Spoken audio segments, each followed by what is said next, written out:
Tie Chennai மற்றும் axis இன்வெஸ்ட்மெண்ட்ஸின் சார்பாக அனைவருக்கும் வணக்கம்.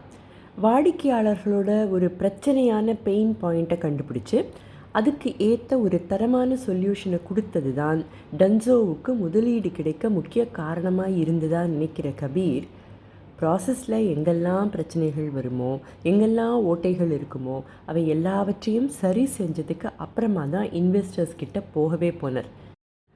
கடந்த 2 வருஷங்களில் அசுர வளர்ச்சி, மாதம் 10-15% வளர்ச்சி. இது சும்மா சுலபமாக வந்துடாது இல்லையா?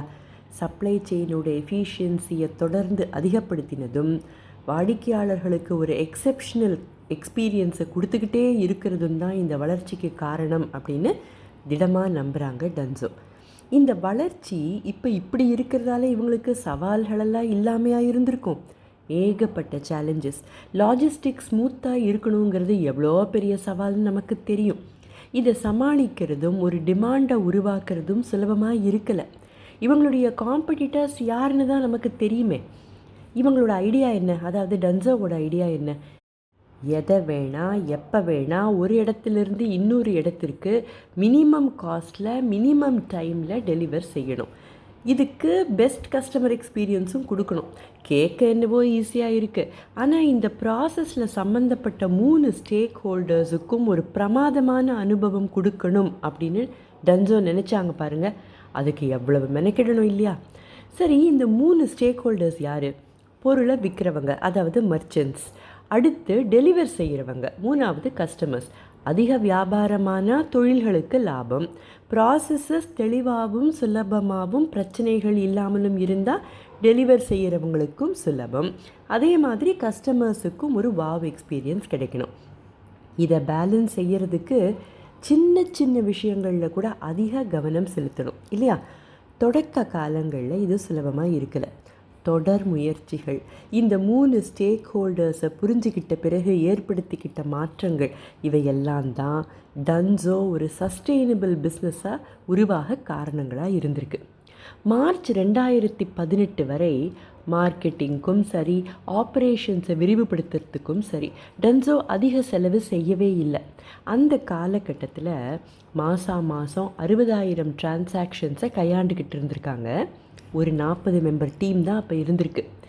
பல லட்சம் டிரான்சாக்ஷன்ஸை கையாளணும் அப்படிங்கிற கோலை அடையணும்னா இதே டீம்னால் சாத்தியமாகாது இல்லையா? புது ஊர்களில் செயல்பட தொடங்கணும்னா மார்க்கெட்டிங் ஆக்டிவிட்டீஸ் தேவை, தொழில்நுட்பம் தேவை. அதுவும் ஊருக்கு ஊர் பல ஃபேக்டர்ஸ் மாறுபடும். இத்தனை விஷயங்கள் இருக்குது.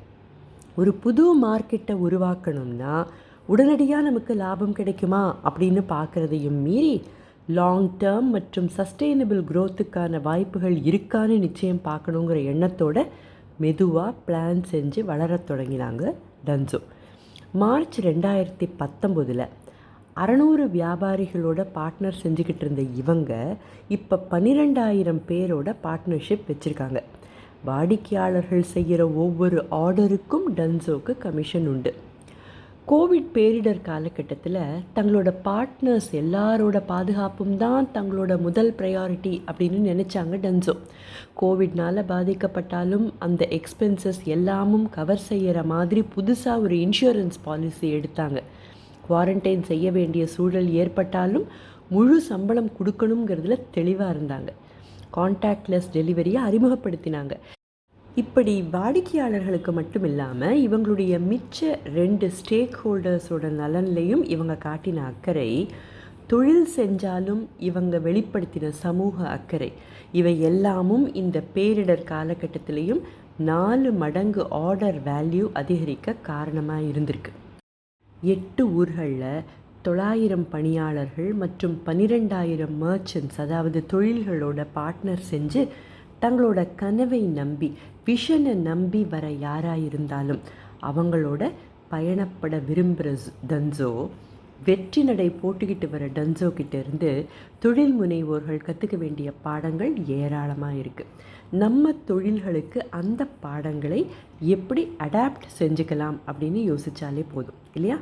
அடுத்த பகுதியில் வேறு ஒரு பிஸ்னஸ் கதையுடன் சந்திக்கும் வரை டை சென்னை மற்றும் ஆக்சிஸ் இன்வெஸ்ட்மெண்ட்ஸின் சார்பாக அனைவருக்கும் வணக்கம்.